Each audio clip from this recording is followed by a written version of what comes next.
2월 19일 말씀 묵상입니다. 오늘은 욥기 4장 12절부터 21절의 말씀을 묵상하겠습니다.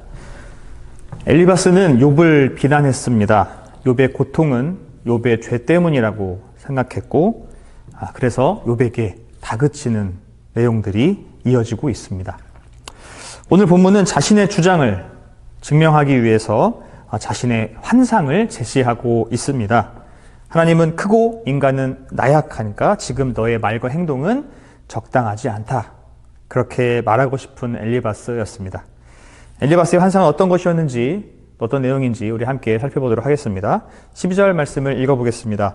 어떤 말씀이 내게 가만히 이르고 그 가느다란 소리가 내 귀에 들렸었나니. 엘리바스의 환상입니다. 그는 자기가 보았던 환상을 하나님의 계시라고 생각했습니다. 정말 하나님의 계시일까요? 그럴 수도 있겠습니다. 엘리바스는 전에도 하나님의 계시를 경험해 보았기 때문에 그럴 수도 있을 것입니다. 그러나 사실은 오늘 그의 환상은 하나님께서 주셨다고 보기 어려운 자기의 주장을 정당화하기 위한 그런 환상이었다고 볼 수 있겠습니다. 어떤 곳에서 그렇게 생각할 수 있을까요? 본문 제일 앞에 시작하는 부분을 보면 어떤 말씀이라고 시작합니다. 확실하게 하나님의 말씀이었다라고 말할 수는 없었던 것이죠. 엘리바스는 자신의 의견이 옳다는 것을 증명하기 위해서 어떤 말씀을 하나님의 말씀이다라고 생각하는 것입니다. 13절, 14절입니다. 사람이 깊이 잠들 즈음 내가 그 밤에 본 환상으로 말미암아 생각이 번거로울 때에 두려움과 떨림이 내게 이르러서 모든 뼈마디가 흔들렸느니라. 엘리바스의 환상은 깊은 잠에 든 밤중에 일어난 것입니다. 밤중이라는 말은 하나님과 영적으로 교제하기 좋은 시간입니다. 하루 동안에 분주했던 마음, 염려와 걱정과 또 흥분된 마음들을 잘 가라앉히고 조용히 차분하게 하나님과 교제를 나눌 수 있는 시간이었죠. 그때 환상을 보았고 그 환상으로 생각이 복잡해져서 잠을 못 자고 있는 것입니다. 그 환상으로 하나님의 임재를 느꼈고 두려움과 떨림이 자신에게 이르렀다고 말하고 있습니다. 두려움과 떨림이 내게 이르러서 모든 뼈마디가 흔들렸다고 이야기합니다. 그만큼 환상이 그냥 꿈이 아니라 자신에게 임팩트 있게 다가왔던 것이죠. 15절, 16절 말씀입니다.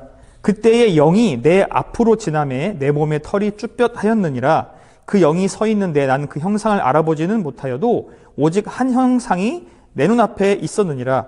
그때에 내가 조용한 중에 한 목소리를 들으니 한 영이 엘리바스의 앞으로 지나갔습니다. 그것은 성령의 임재를 표현하고 있는 것이죠. 성령의 임재를 체험했다. 그 영의 형상, 즉 모습과 얼굴은 확실히 알 수는 없었지만 그러나 한 형상이 내 눈앞에 서 있었다라고 이야기합니다. 그것이 성령의 임재라고 그는 생각했고 믿었습니다. 그러나 성령은 눈에 보이는 것이 아니죠. 정말 그것이 성령의 임재일 수도 있습니다.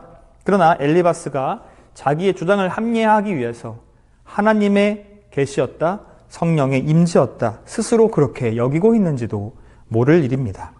17절 말씀입니다. 사람이 어찌 하나님보다 의롭겠느냐? 사람이 어찌 그 창조하신 이보다 깨끗하겠느냐? 사람이 어떻게 하나님보다 의로울 수 있겠습니까? 당연히 그럴 수 없습니다. 이 표현은 사람이 어떻게 하나님보다 의롭냐는 것이 아니라 하나님 앞에서 의로울 수 있겠느냐 이런 뜻입니다. 유한한 인간이 무한하신 하나님 앞에서 의로울 수는 없습니다. 피조물인 인간은 창조주 앞에서 깨끗할 수가 없습니다. 맞는 말입니다. 엘리바스의 말이 틀리지는 않았습니다. 그런데 이 말을 엘리바스는 왜 하고 있는 걸까요? 고통받고 있는 욥을 바라보면서 엘리바스는 이렇게 말하고 있습니다. 엘리바스가 보기에 욥이 자신을 의롭고 깨끗하다고 여겼으니까 그게 아니다, 잘못했다라고 생각해서 말을 하는 것이겠죠. 어떻게 의롭고 깨끗할 수 있겠느냐?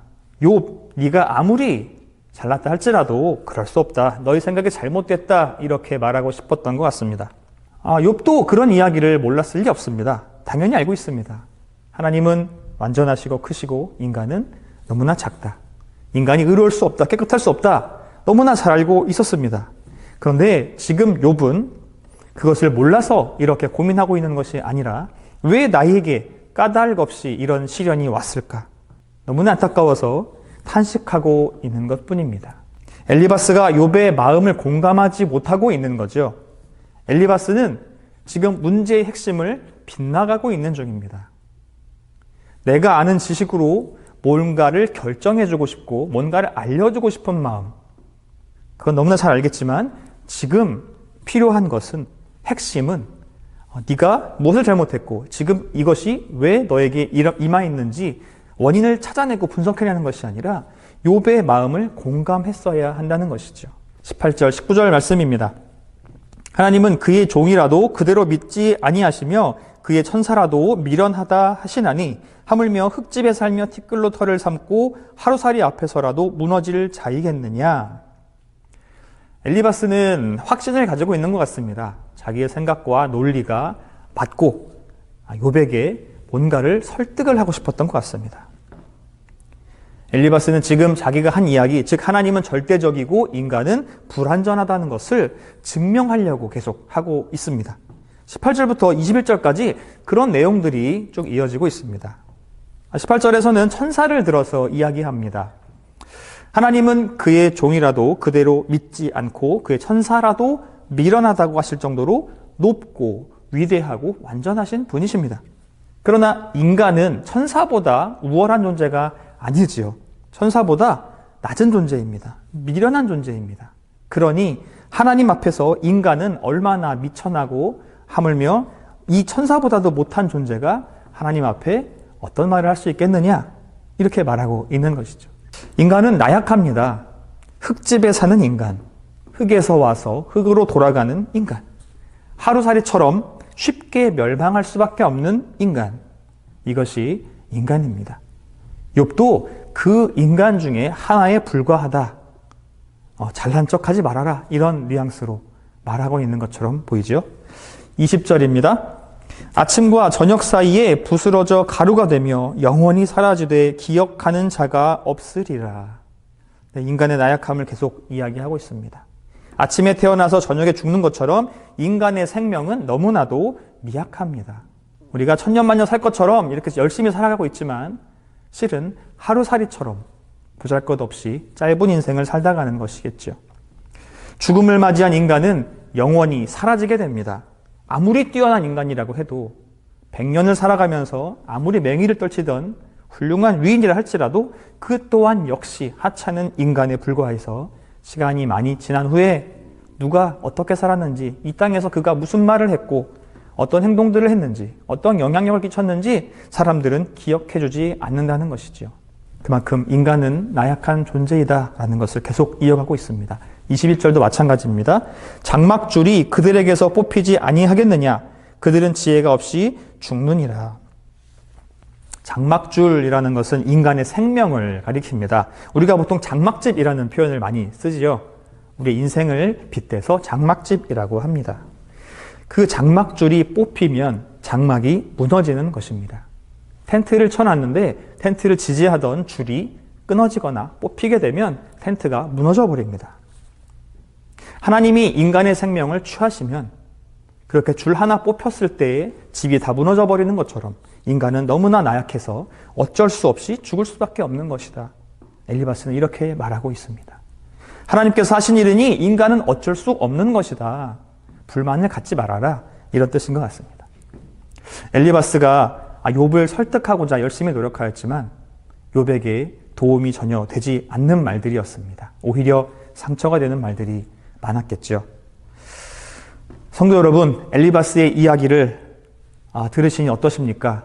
내가 엘리바스의 입장이 되었다면, 아니면 내 친구가 엘리바스였다면 어땠을 것 같습니까? 그가 무슨 말을 하고 있는지는 분명히 아실 것입니다. 우리도 다 알고 있고 욥도 알고 있습니다. 하나님에 대해서, 인간에 대해서 그동안 우리도 많이 배웠습니다. 고난이 찾아왔을 때 친구인 엘리바스가 욥에게 하는 말들, 행동들을 보십시오. 전혀 위로가 되지 않고 있습니다. 위로는커녕 욥의 진심도 몰라주고 욥을 정죄하고 있는 걸 볼 수 있죠. 내가 엘리바스였다면 고통받고 있는 내 친구에게 이렇게밖에 할 수 없었을까요? 내가 욥이었다면 내 친구 엘리바스가 이렇게 얘기해 줬을 때 나의 마음은 얼마나 아팠을까요? 왜 이렇게 되었겠습니까? 바로 엘리바스의 지식과 경험 때문입니다. 그가 무지했고 그가 나약한 자였다면 욥에게 이렇게 말하지 않았을 겁니다. 그가 많이 알고 있었고 많은 경험이 있었으므로 그것으로 인하여서 욥에게 자신이 당당하게 자신 있게 말하고 있는 것입니다. 욥의 말을 듣고 친구의 고통을 바라보면서 함께 공감하고 울어줘야 했던 친구 엘리바스는 자신이 경험했던 체험들, 이미 정립해왔던 그 지식들을 기준 삼아서 욥을 판단하고 가르치려고 했습니다. 일반적인 사실이나 그런 내용들은 모든 사람에게 다 적용되는 것이 아닙니다. 원칙이 있는 것이고 각각 경험에 맞춰서 케이스 바이 케이스가 있는 것이죠. 엘리바스의 말은 틀린 말이 아니었습니다. 맞는 말이었습니다. 그러나 모든 순간, 모든 상황에서 공식처럼 적용될 수는 없는 것입니다. 심지어 엘리바스의 환상은 하나님께서 주신 그런 확신을 가질 수 없는 환상이었습니다. 꿈일 수도 있고 자신의 생각일 수도 있습니다. 또한 어떤 안 좋은 영들이 준 것일 수도 있겠지요. 그것으로 인하여서 그는 확신을 가지고 친구 욥에게 이렇게 말하고 있는 것입니다. 우리들의 삶에도 이런 일들이 언제든지 일어날 수 있습니다. 내 주위에서 고난 속에 힘들어하고 있는 그런 사람들을 보고 계신다면 우리는 어떻게 해야 하겠습니까?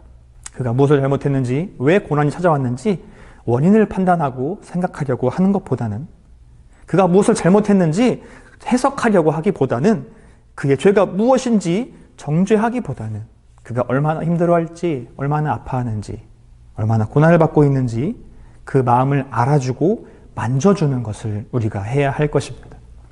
그 위로로 인해서 고통받는 사람들은 하나님의 위로를, 그 따뜻한 하나님의 손길을 체험할 수 있을 것입니다. 오늘 우리는 하나님을 대신해서 그런 사람들을 위로해 주었으면 좋겠습니다. 공감하고 위로하는 하루가 되시기를 주님의 이름으로 축복합니다.